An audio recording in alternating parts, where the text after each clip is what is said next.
الحمد لله رب العالمين والصلاة والسلام على رسول الله. يا رب اشرح لي صدري ويسر لي أمري واحلل عقدة من لساني يفقهوا قولي. إلهي سبحانه وتعالى يا مهدسكن إن شاء الله waxaan rabaa maqdacaan yar inaan uga hadlo insha Allah toddoba arrimood oo nabiga kaleey salaatu wasalaam uu noo sheegay in lagu halaagsamayo. nabiga kaleey salaatu wasalaam wuxuu leeyahay ijtanibu sab'a mubiqatin ka fogaada toddoba lagu halaagsamo. rasuulku sallallahu alayhi wasallam ayaa lagu yiri wama hunna ya rasuulullah, rasuulku ilaahay maxay yihiin baa lagu yiri toddobadaas lagu halaagsamo. rasuulku sallallahu alayhi wasallam wuxuu yiri mid koobaad ashirku billahi wa ilaahay subhanahu wa ta'ala wax la wadaajiyo. shirkigana shariicada islaamka meel fog ayay geysay. Allah subhanahu wa ta'ala quraanku wuxuu ku leeyahay ومن يشرك بالله فقد حرم الله عليه الجنة ومأواه النار. قفل قفك إلهي سبحانه وتعالى وشرك ياله إلهي سبحانه وتعالى الجنة وكحرم هويجي سنة ونار. شرك ومركب وحكم دي وحيابها لوها لكسم. هذا اعتقاد أما هذا اتباع. شرك الاعتقاد وحليرة قفك إنه الرمي إلهي سبحانه وتعالى عذا إهنيني واحترك كرته وحريب كرته أما نفعي الدور كان كرته.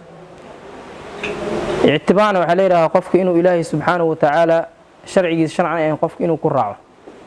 شركة مركة اعتقاد اتباعي سمي إنه قفك كفو هذا يالروا ما دام وكمل هي وحيابها موبقات كل وها لكسم.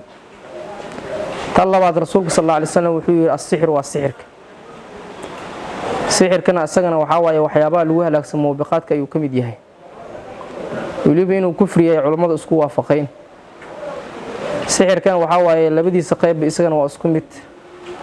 hadday noqon lahayd qaybka taqyiilka qofka la moodsiinayo oo waxa indhiisa wax kale ay noqonayaan kala moodsiina sidii nabi Muuse kaleey salaatu wasalaam suxurada ay sameeyeen Ilaahay uu yiri yuqayyalu ilayhim min sihrihim annaha tas'a marka sihru taqyiil baa leeyahay midna waxa waaye sixirka loo yaqaano waxaan ku sheegaa nafsi oo qofka bini'aadamka wax u geysanayo oo waxaan ku sheegaa in la afuufo iyo afuuftii ka iimaanaysa وإلهي ومن شر النفاثات في العقد. شرط وحا مغنقل يا نبي محمد واتي إلهي وأمره إنه مغنقل إلهي كمغنقل شرط قوة أفوفه قنت ما حرحره إلهي سبحانه وتعالى شرط وكو مغنقل تاسي مركا وأرن قطرة إن مركا لسكي إلالي أيالو بهي إذن السحر كاس نبي عليه الصلاة والسلام واتوير حد الساحر ضربة الصيف حد قفك ساحر كأه وسيف إن قرط لو جرو سأصدقت مركا قفك مسلم كأه وإنه اسكي إلالي إنه أرماس كله maadaama ay kamid yihiin waxyaabaha sab'u muwabaqad ay kamid yihiin Umar bin Khattab radiyallahu anhu umuradiisi Shaam waatu u diray in la dilo saaxir walba culimada xitaa toobadiisa qaar ku khilaafeen oo qaar waxay leeyihiin toobadiisa xitaa la aqbali ma saaxir marka maadaama muwabaqad uu kamid yahay asagana in la iska ilaaliyo ayaa loo baahan yahay tan saddexaad waxa waaye aklu riba xaaraanta oo la cuno wiir nabiga kaleey salaatu wasalaam ribada in la iska ilaaliyo labadeeda noocyadana riba al-fadl wa riba an-nasi'a labadeeda nooc inuu qofka ka digtoonaado inuu xoolo xaraan uu cuno qofka inuu ka digtoonaado maadaama ay kamid tahay waxyaabaha maxaan ku sheegay lagu halaagsamo tan afraad waxa waaye khadlu nafsi naf in la dilo allati harrama Allah illa bil haqq nafti ilaahay uu xarimay maahin illa in xaq lagu dilay maahin nafti ilaahay uu xarimin ilaahay subhanahu wa ta'ala waxa waaye xaq markii la leeyahay xaqas waxa waaye saddex way hatu nabiga xadiiskiisa sheegay uu yiri kow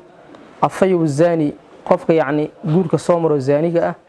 wa nafsu bin nafsi nafti loo dilay kan saddexaadna wuxuu ahay al mufaariqu lil jamaa qofka jamaacada islaamka faaruqo diinta ka baxay saddexdaas ma ahayni qof muslim ah dhiigiisa in la gala ma banaano dibna loo geysto nabiga kaleey salaatu wasalaam waa ka dig ilaahay quraanka wuxuu ku yiri waman yaqtul mu'mina muta'ammidan fajazaa'uhu jahannamu khalidan fiha wa qadiba Allahu alayhi wa la'anahu wa 'adda lahu 'adaban 'azima qof alla qofkii muslim u dilay si kas ah qofkaasi shan ciqaabood aad u daran uu leeyahay إلهي سبحانه وتعالى وحليه ومن يقتل مؤمنا متعمدا فجزاؤه جهنم مركه جهنم لو أبال مرنيا تن لبعض وحوا خالدا فيها وقواريا تن صدحات وقدب الله عليه إله عرون يوا ولعنه هدن إلهي بان على ضيوا وأعد له عذابا عظيما عذاب وين وليه هو أرمها سامرك قفكم حقوش شجع قفك مسلم كديلو أسكن هذه هذا مرك موبقات كان وكمتها وحيابها الوها لكسم أينا كمتها إنه قفك نفت الديلو وإن لسك إلى عليا qodobka shanaad waxa waaye aklu maalul yatiim xoolo agoon inaad cunto allahna qur-aankiisa wuxuu ku leeyahay inna aladiina ya'kuluuna amwaala yataama dulman inamaa ya'kuluuna fii buduunihim naara kuwa cunaya xoolaha agoonta wax kale ma ahan waxay calooshooda ku cunayaan naaru ilaahay subxaana wa tacaala uu leeyahay marka waxyaabaha iyadana waxay ka mid tahay muhalakaadka ah oo lagu halaagsameeyay ka mid tahay qodobka kale oo nabiga calayhi salaatu wasalaam uu noo sheegay waxaa waaye oo lixaad in la qadfo dadka muxsanaadka oo dhowrsoon dadka dhowrsoon in zino iyo wixii lamid ah lagu qadfo oo gabar dhowrsoon oo ilaahay subxaana wa tacaala uu dhowro muslimad ah ama wiil wanaagsan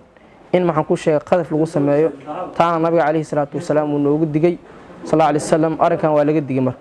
qodobka ugu dambeeya waxaa waaye atawalla yowm zaxfi inuu qofka jeesto maalinta duulaanka uu jeesto waay in iyadana taasna laga digtoonaado oo la iska ilaaliya la rabaa insha Allah in maxaan ku sheegay la jeesto maalinta dagaalka muslimiinta ay ku jiraan dhabarka la jeediyo oo laba xaalada banaaneed ilaa mutaxarrifan liqitaalin oo mutaxayizan ilaa fi'awatay xeelad dagaal inay tahay in maxaan ku sheegay qolo kale uu ku biirayo markaas hadaysan ahayn in la cararo todobadaas marka waxay kamid yihiin dood muhlakaadka qofka uu ku halaagsamayo insha Allah aan ka digtoonaado waxaan sax ilaahay xaqiisa ka ahaadeen waxaan kif nafteedii sheedeen. Wassalaamu calaykum waraxmatullaahi wabarakaatuh.